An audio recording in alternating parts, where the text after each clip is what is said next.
bienvenue sur notre chaîne. Nous publions des extraits vidéo pour vous aider à choisir celui qui vous plaît.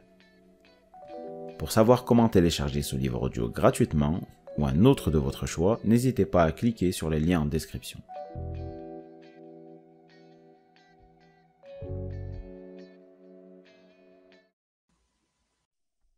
Célèbre dans le monde entier, Will Smith est l'une des rares personnalités à avoir connu un immense succès à la télévision, au cinéma et en tant que chanteur de rap. L'une des plus grandes stars de notre époque se révèle pour la première fois dans un livre courageux et inspirant, de ses débuts à son incroyable succès qu'il lui a fallu faire rimer avec bonheur et relations humaines. Êtes-vous prêt pour découvrir l'un des parcours les plus exceptionnels du monde de la musique et du cinéma? C'est parti! Chapitre 1. Peur. Je me suis toujours considéré comme un lâche. J'ai l'impression d'avoir passé mon enfance à avoir eu peur d'un truc ou d'un autre. Peur des autres gamins. Peur de me faire mal ou d'avoir honte. Peur qu'on me voie comme un faible. Mais rien ne me faisait plus peur que mon père. J'avais 9 ans le jour où je l'ai vu frapper ma mère si fort à la tête qu'elle s'est effondrée et mise à cracher du sang. Cette scène dans cette chambre, sans doute plus qu'aucune autre de ma vie, a forgé celui que je suis aujourd'hui. Tout ce que j'ai réalisé depuis, les récompenses et les éloges, le feu des projecteurs et l'attention, les rôles et les rires, ce n'est au fond qu'une façon implicite de demander pardon à ma mère de ne pas être intervenue ce jour-là, de ne pas avoir été là pour elle, de ne pas avoir su être à la hauteur, de ne pas avoir su tenir tête à mon père, d'avoir été lâche. Ce Will Smith que vous connaissez, le MC chasseur d'extraterrestres, la star de cinéma planétaire, est en grande partie une construction, un personnage savamment élaboré pour me protéger moi-même, pour me cacher du monde, pour cacher le lâche.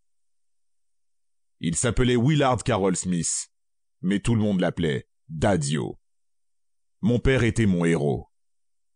Daddy-O était né et avait grandi dans les rues délabrées et dangereuses du nord de Philadelphie dans les années 1940. Son père, mon grand-père, possédait un petit stand de poissons au marché. Il travaillait de 4 heures du matin jusqu'à tard le soir, du lundi au dimanche. Ma grand-mère était infirmière de nuit à l'hôpital. Daddy-O a donc passé la majeure partie de son enfance seul et sans supervision. Les rues de North Philly avaient le don de vous endurcir. Soit vous deveniez un putain de caïd, soit le ghetto ne faisait de vous qu'une bouchée. Daddy-O fumait cigarette sur cigarette à 11 ans et buvait de l'alcool à 14. Lentement mais sûrement, il avait développé cette carapace méfiante et agressive qui allait lui coller à la peau toute sa vie. Quand il a eu 14 ans, mes grands-parents, inquiets de la direction que prenait sa vie, ont rassemblé le peu d'économies qu'ils avaient et l'ont envoyé dans un pensionnat agricole en Pennsylvanie, perdu au beau milieu de la campagne. C'était un établissement conservateur et strict, où les gamins apprenaient les techniques agricoles et tout ce qu'il fallait savoir pour être un bon bricoleur. En l'envoyant là-bas, mes grands-parents espéraient donner à leur fils un peu de la discipline et du cadre dont il avait désespérément besoin. Mais mon père n'était pas du genre à obéir sagement. À part réparer les moteurs de tracteurs, il détestait tout ce qu'il appelait ces conneries de pecno. Il passait donc son temps à sécher les cours, à fumer des cigarettes et à boire. À 16 ans, Daddy-O en a eu assez et a décidé qu'il était temps de rentrer à la maison. Il s'est donc mis en tête de se faire virer. Il a commencé à perturber les cours, à enfreindre toutes les règles et à s'opposer à toutes les figures d'autorité. Mais quand l'école a voulu le renvoyer chez lui, mes grands-parents ont refusé de le reprendre. « Nous avons payé pour toute l'année », ont-ils dit. « On vous paye pour le gérer, donc gérez-le. » Daddy-O n'en est pas revenu. Mais mon père était déjà un battant. Rien ne l'arrêtait. Le jour de ses 17 ans, il s'est enfui du pensionnat, a marché 10 kilomètres jusqu'au bureau de recrutement militaire le plus proche et s'est engagé dans l'aviation américaine. C'était du Daddy-O tout craché.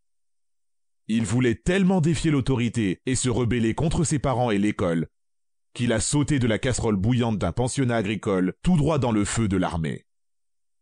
Malgré lui, il a donc atterri au cœur de cette discipline et ce cadre que mes grands-parents avaient désespérément voulu lui inculquer. Contre toute attente, Daddio a adoré l'armée. C'est là-bas qu'il a découvert le pouvoir transformateur de l'ordre et de la discipline. 2 valeurs qui allaient guider sa vie et devenir les garde-fous qui le protégeraient des aspects les plus sombres de sa personnalité.